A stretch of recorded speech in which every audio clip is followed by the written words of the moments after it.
আকাশবাণী খবর পড়ছি দেবব্রত মণ্ডল। প্রথমে বিশেষ খবর।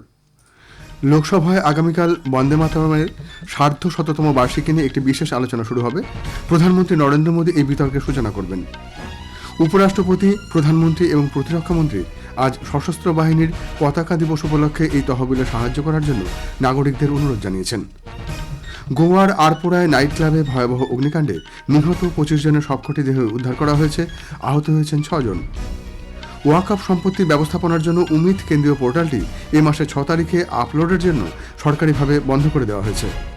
চীনের যুদ্ধ বিমানগুলি জাপানের ফাইটার জেটের রাডার তাক করে আছে বলে জাপানের প্রতিরক্ষামন্ত্রী অভিযোগ করেছেন। কেপটাউনে ৩ ম্যাচের হকি সিরিজের প্রথম ম্যাচে ভারত আজ দক্ষিণ আফ্রিকার মুখোমুখি হবে। আসছে বিস্তারিত খবরে। লোকসভায় আগামীকাল বন্দে মাতরমের ১৫০তম বার্ষিকী নিয়ে একটি বিশেষ আলোচনা শুরু হবে।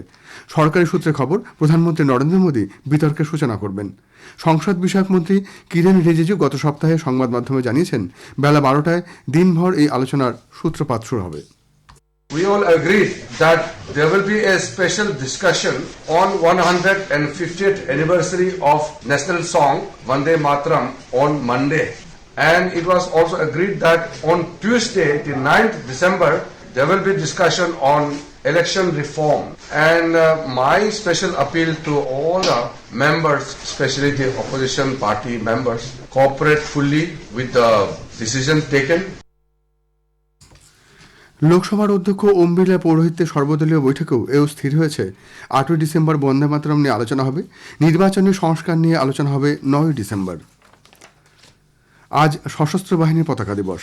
১৯৪৯ সালে ৭ই ডিসেম্বর থেকে এই দিনটিকে সৈনিকদের বীরত্বের প্রতি শ্রদ্ধা জানানোর জন্য পালন করা হয়ে থাকে।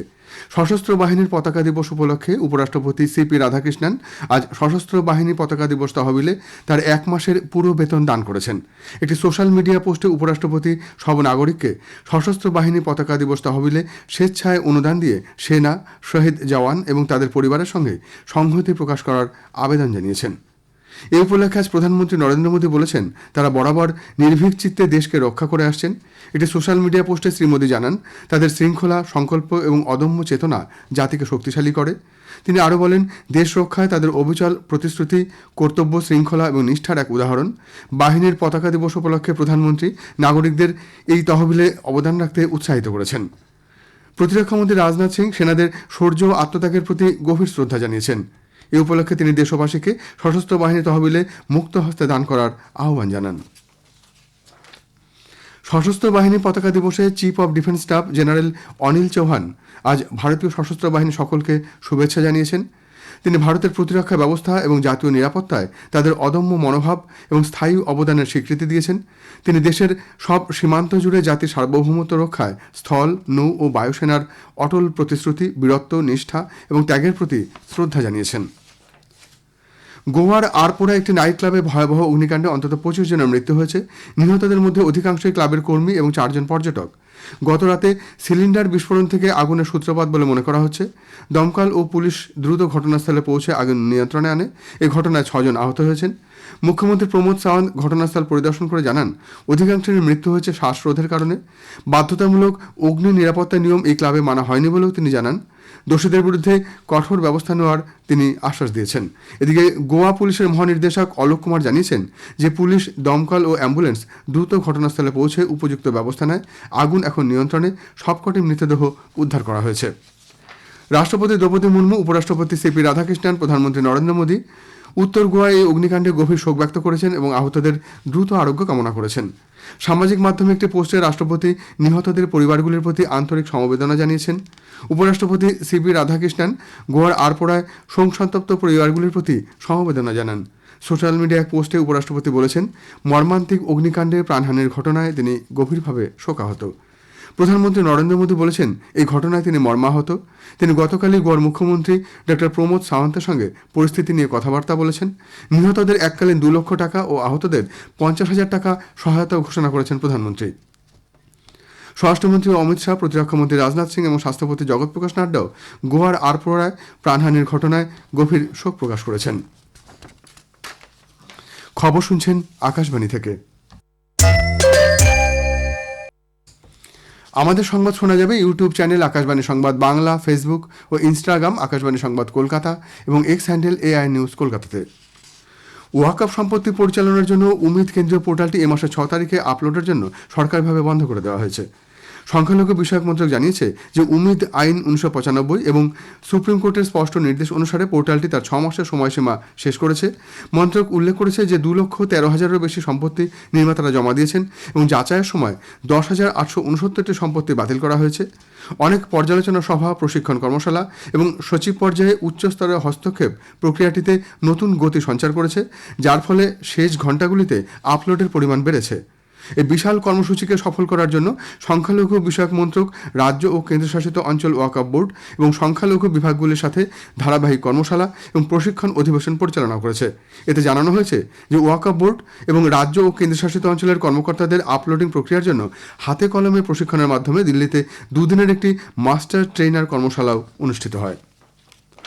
ভারতীয় মহাকাশচারী এবং ভারতীয় বায়ুসেনার গ্রুপ ক্যাপ্টেন শুভাংশু শুক্লা আজ বলেছেন, কৃত্রিম বুদ্ধিমত্তা দেশের অগ্রগতির প্রতিটি ক্ষেত্রে অবিচ্ছেদ্য অঙ্গ হয়ে উঠেছে।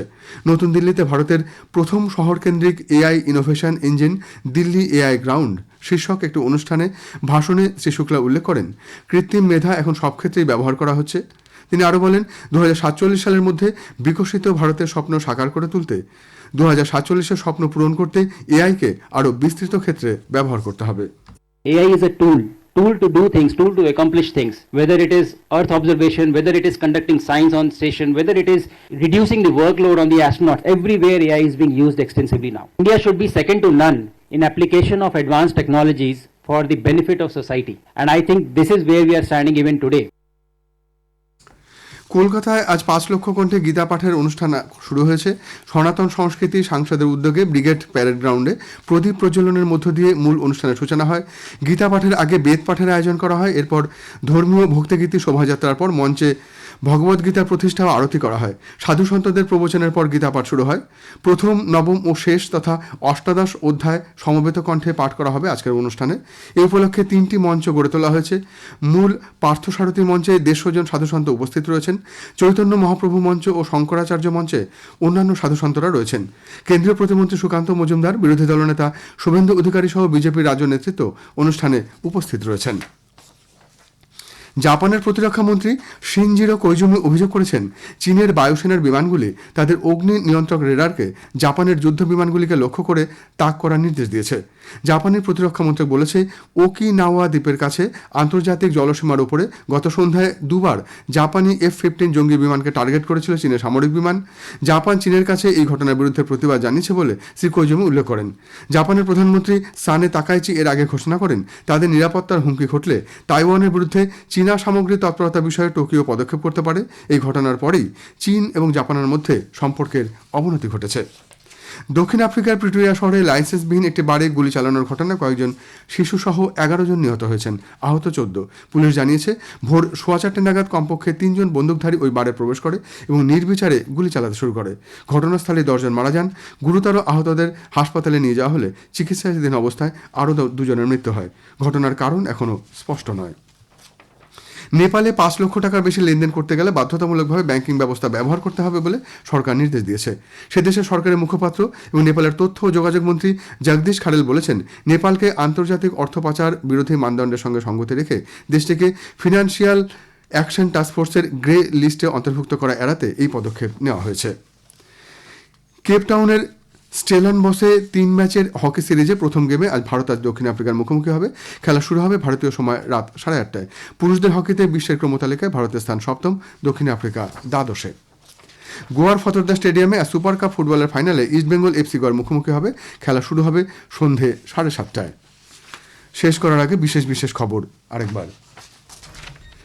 লোকসভায় আগামীকাল বন্দে মাতরমের 150তম বার্ষিকী নিয়ে একটি বিশেষ আলোচনা শুরু হবে। প্রধানমন্ত্রী নরেন্দ্র মোদী এই বিতর্কের সূচনা করবেন। উপরাষ্ট্রপতি, প্রধানমন্ত্রী এবং প্রতিরক্ষামন্ত্রী আজ সশস্ত্র বাহিনীর পতাকা দিবস উপলক্ষে এই তহবিলে সাহায্য করার জন্য নাগরিকদের অনুরোধ জানিয়েছেন। ওয়াকফ সম্পত্তি ব্যবস্থাপনার জন্য উমিদ কেন্দ্রীয় পোর্টালটি এ মাসের 6 তারিখে আপলোডের জন্য সরকারিভাবে বন্ধ করে দেওয়া হয়েছে। খবর এখনকার মতো এ পর্যন্ত। এরপর 1:40-এ শুনুন স্থানীয় সংবাদ।